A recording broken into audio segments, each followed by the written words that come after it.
नमस्कार,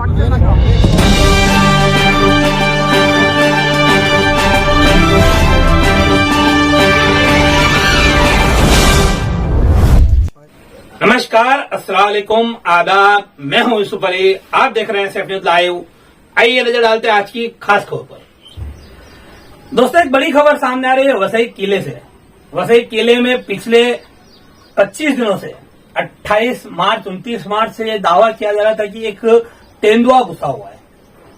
उस दावे के बाद में तेंदुए की हलचल के लिए लगातार गांववासी बोल रहे थे कि तेंदुआ है, लेकिन वहीं तेंदुए होने की पुष्टि वन विभाग द्वारा नहीं की जा रही थी। इससे लोगों में एक अलग माहौल जा रहा था, अलग चर्चाओं का विषय बना था।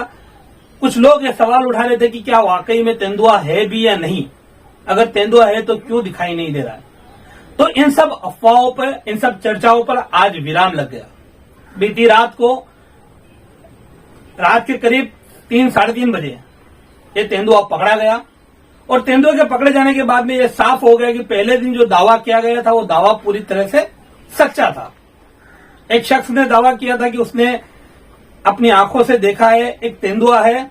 उस तेंदुए ने एक बाइक सवार को टक्कर मारी है और तेंदुए के छलांग लगाने से बाइक सवार गिरा, ऐसा एक शख्स ने दावा किया था। हमने वो अपने वीडियो में दिखाया था, अभी भी आप विजुअल में वो देख सकते हैं।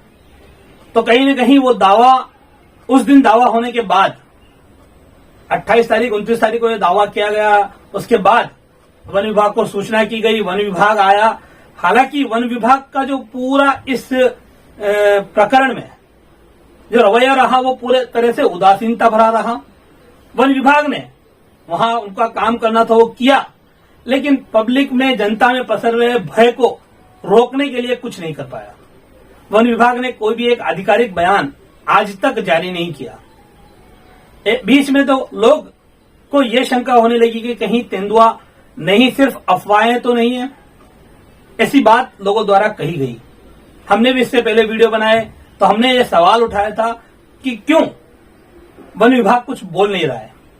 और अभी बीते दिनों 2 दिन पहले मैंने एक वीडियो बनाया था, उसमें मैंने दिखाया था किस तरह से किले परिसर में लोग क्रिकेट मैच खेल रहे थे।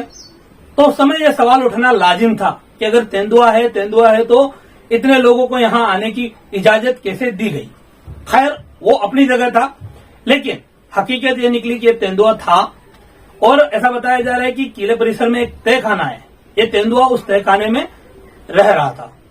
रात के समय में ये तेंदुआ अपने शिकार के लिए निकलता, रात को ये शिकार करता, सुबह होने के पहले फिर से ये तहखाने में जाकर छिप जाता। और वन विभाग के साथ एक सामाजिक संस्था है, एनजीओ है, वो भी पिछले 15-25 दिनों से इस तेंदुए की खोज में लगी थी। आखिरकार इन्होंने सफलता हासिल की। कल रात को पहले से वहां लगाए गए पिंजरे में वो तेंदुआ फंस गया और इस तरह से तेंदुए को वहां से सुरक्षित हटा दिया गया है। अब रास्ता भी खोल दिया गया है, किला परिसर का जो बैरिकेडिंग था वो हटा दिया गया है। साथ ही साथ हमारे सूत्रों से ये जानकारी मिली है कि वसई टू भाईंदर की जो फेरी बोट है, उसके आखिरी के 2 फेरे जो तेंदुए की वजह से बंद कर दिए गए थे, उनको भी आज से सुचारू रूप से चालू करने के आदेश दे दिए गए। यानी कि आज शाम से वापस फेरी बोट सेवा जो पहले जिस तरह से रनिंग कर रही थी, दिन के 8 फेरे, उसी आधार पर चलेगी, ऐसी हमें जानकारी सूत्रों से मिली है। पूरा ये प्रकरण पिछले कई दिनों से गूंज रहा था, लगातार मीडिया भी इसको कवरेज कर रही थी, सवाल उठ रहे थे, गांववासी भयभीत थे।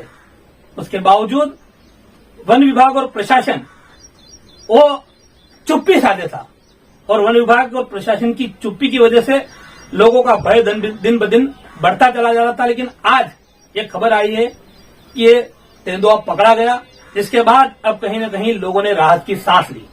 एक तरफ जहां लोग अपने आप को सुरक्षित महसूस कर रहे, तो वहीं दूसरी तरफ खुद तेंदुए की सुरक्षा की यहां गारंटी दिखाई दे रही है। क्योंकि अगर तेंदुआ किसी के ऊपर हमला करता, हमलावर होता, ऐसे हालात में लोग तेंदुए के ऊपर हमला कर सकते थे। तो तेंदुआ जो वन्य जीव प्राणी है और इस समय में जिस तरह से वनों की कटाई हो रही है और ये वन्य जीव प्राणी लुप्त होते चले जा रहे हैं, तो वैसे ही वन्य जीवों की रक्षा करना भी हमारा अपना दायित्व है। और ऐसे में तेंदुए की सुरक्षा भी काफी सवालों के घेरे में थी। तो अब तेंदुए की सुरक्षा को लेकर भी कोई सवाल बचा नहीं है। बीती रात को तेंदुआ पकड़ा गया, उसके बाद में तेंदुए को सुरक्षित वहां से हटा दिया गया है और अब हर चीज सुचारू रूप से शुरू हो गई। तो एक बड़ी अपडेट हम आपको दे रहे थे तेंदुए को लेकर चल रही बातों को। आज के लिए अभी के लिए इतना ही। नमस्कार। हमारे चैनल सैफ न्यूज लाइव पर अपने व्यापार और सेवा से संबंधित विज्ञापन प्रसारण हेतु दिए गए मोबाइल नंबर पर संपर्क करें।